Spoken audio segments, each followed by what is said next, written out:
mais man xam nga nit ki da nga koy téye sax nga ne oui voilà les preuves irréfutables kii kat lañ koy jiin sàcc la nangam ak nangam preuve yaa ngi nii mais oui parce que CENTIF moo def benn rapport Farba Ngom jot na xaalis ci kan la ko joteeti Tahirou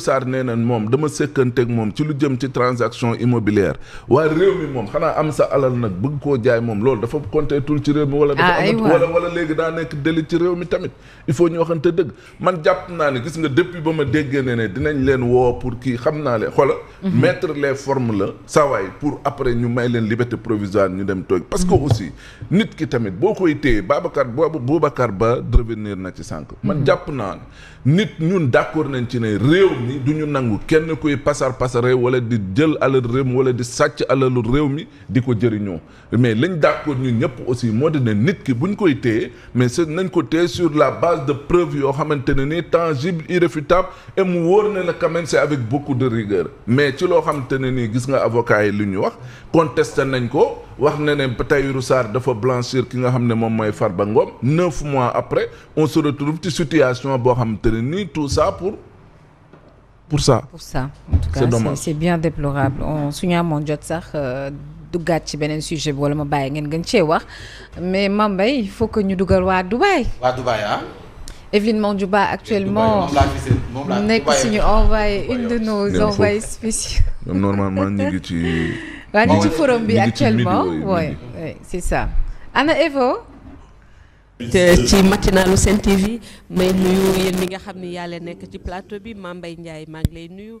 di nuyu Yacine Seck di nuyu Simon Faye di nuyu Mamadou Fofana di nuyu Thierno Diop moom mooy la team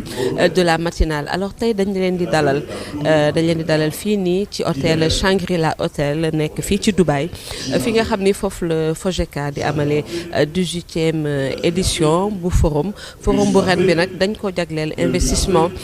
muy investissement en Afrique investissement aux Émirats Arabes Unis mu nekk lëkkaloo boo xamante ne ni ñaari continent yi bëgg nañu ko amal muy lëkkaloo boo xamante ne ni Afrique bëgg na kaa amal ak Émirats Arabes Unis ci lépp loo xamante ne ni mu ngi jëm ci wàllum investissement donc la cérémonie protocolaire a démarré depuis ce matin ñu pare cérémonie protocolaire bi nous sommes dans la deuxième partie moom mooy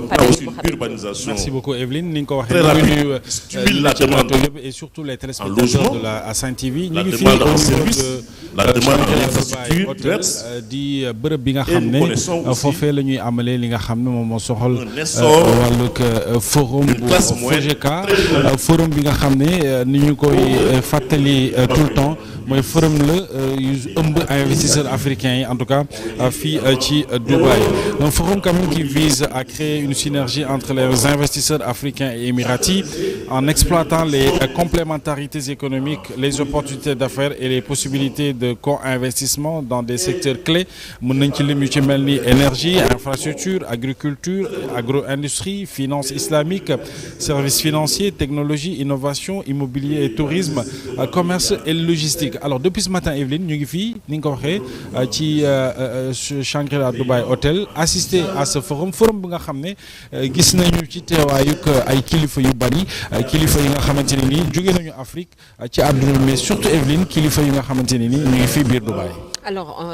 pour la cérémonie protocolaire de ce matin pour wane ni forum bi importance bi mu am c'est le ministre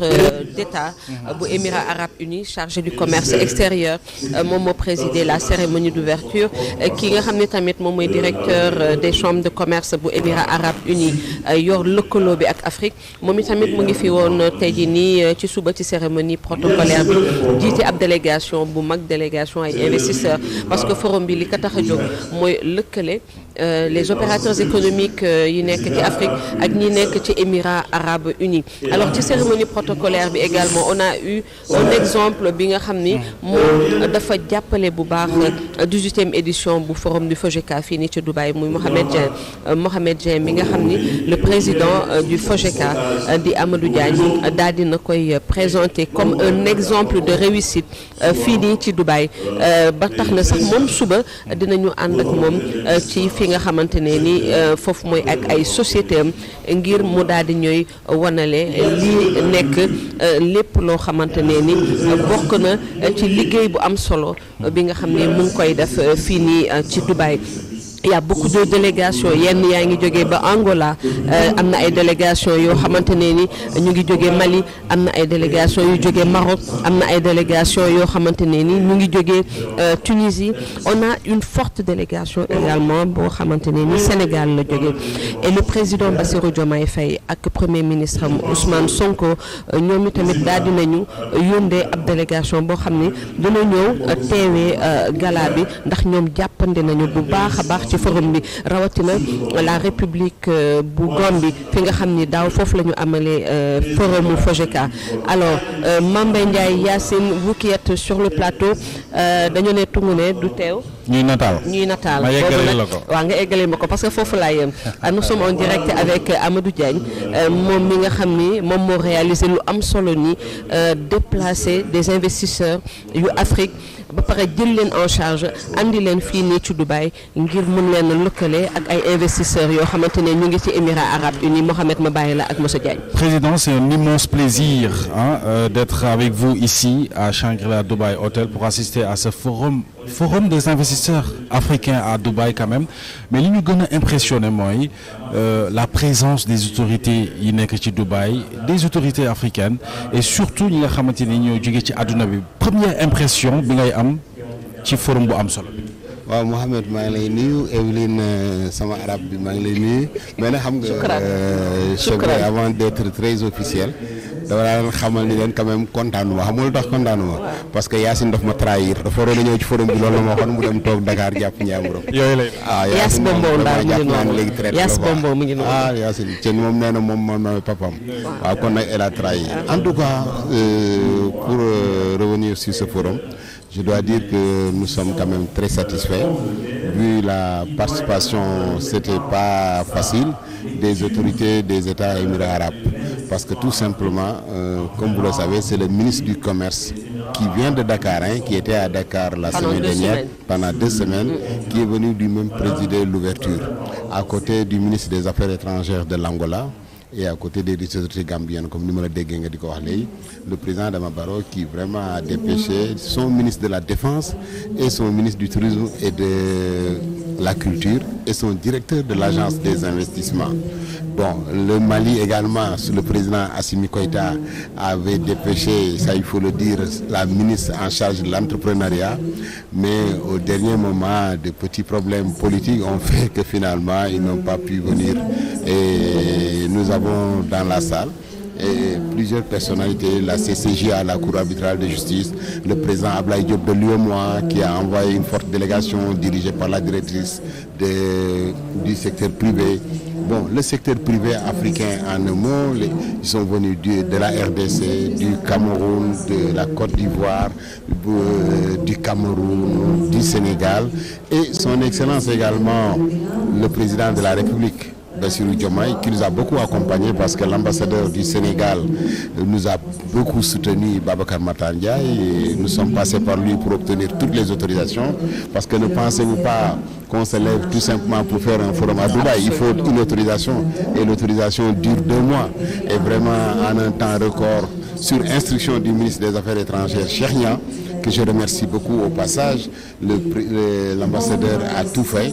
Le Premier ministre, personnellement, Ousmane Sonko, c'est son ministre secrétaire général du gouvernement qui m'a appelé personnellement hier pour me transmettre les encouragements et qui m'a fait comprendre la lettre, évidemment, qui m'a envoyé la lettre qui a été donc signée par le Premier ministre et qui envoie le secrétaire d'État Ibrahima Thiam en charge de l'industrie et du commerce. Et le secrétaire d'État va atterrir tout à l'heure parce qu'il est parti de Dakar hier pour le gala de l'intégration en passant par Paris avec son directeur de cabinet. Donc vous voyez, le Sénégal s'est impliqué et vraiment je suis très content pour cette édition. Alors certains pensent que c'était un défi que vous avez su relever. C'était pas évident d'organiser un forum ici à Dubaï ak li mu laaj yëpp. Qu'est-ce que vous a motivé lan moo la motivé ba nga amal forum bi fii ci Dubaï et puis mu am une telle réussite. Bon sama doom jooju nekk ci plateau bi xam na ko Yacine xam na ne man gaynde laa dama am fit alors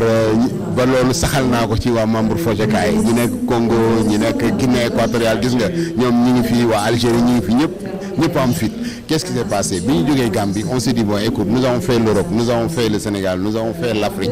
qu'est-ce qu'il faut